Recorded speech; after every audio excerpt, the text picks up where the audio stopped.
এইবাৰ হিমন্ত বিশ্ব শৰ্মাই গুৱাহাটীৰ পৰা কৈছিলে যে ইয়াত বিজেপি জিকিব,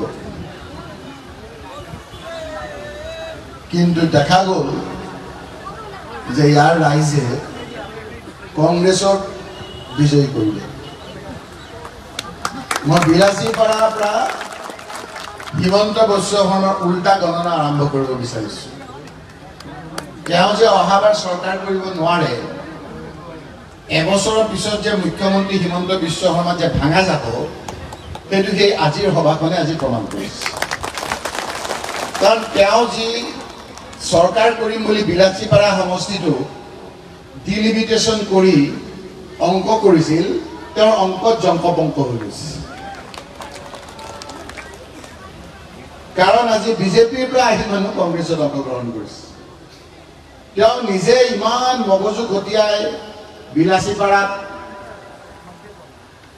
ডিলিমিটেশ্যন কৰিলে, তাৰ পিছতো তেওঁলোকে বিজেপি জিকাব নোৱাৰিলে, এজিপি জিকাব নোৱাৰিলে। এতিয়া গোটেই ধুবুৰী ডিষ্ট্ৰিক্টত তেওঁলোকৰ চকু গোলোকগঞ্জ সমষ্টি, আৰু আজি কেইদিনমানৰ পিছত গোলোকগঞ্জ সমষ্টিত কোচ ৰাজবংশী লোকসকলে হাজাৰ হাজাৰ লোকে কংগ্ৰেছত অংশগ্ৰহণ কৰিলে।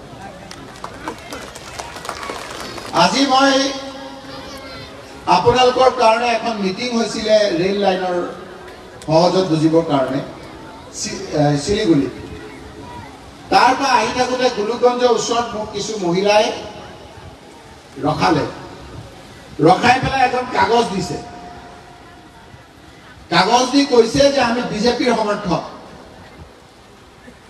আমি বিজেপি কৰোঁ, কিন্তু আমাৰ বজাৰে বজাৰে মদৰ দোকান খুলি আমাৰ গোটেই ল'ৰা ছোৱালী মানুহ সকলো মদাহী বনাইছে হিমন্ত বিশ্ব শৰ্মাই।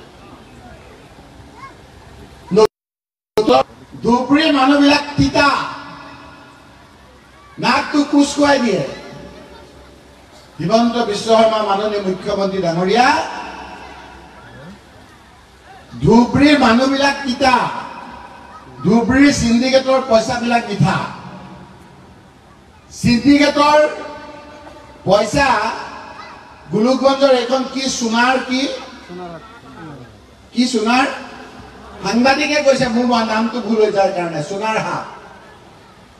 সোণাহাট গোলোকগঞ্জ, সেইফালে চিণ্ডিকেটৰ গেট। এতিয়া সেইখনটো চিণ্ডিকেট আছে, আৰু এখন চিণ্ডিকেট শ্ৰীৰামপুৰত কৰি লৈছে। চিণ্ডিকেটৰ পইচা লগা হৈছে। মই মানকাছাৰৰ পৰা আহিছো, বাংলাদেশত হিল যোৱাৰ কাৰণে, বোল্ডাৰ যোৱাৰ কাৰণে তাতো এটা চিণ্ডিকেট কৰি লৈছে। ইয়াৰ চিণ্ডিকেটটো ইয়াৰ ডিচিয়ে দেখা নাপায়,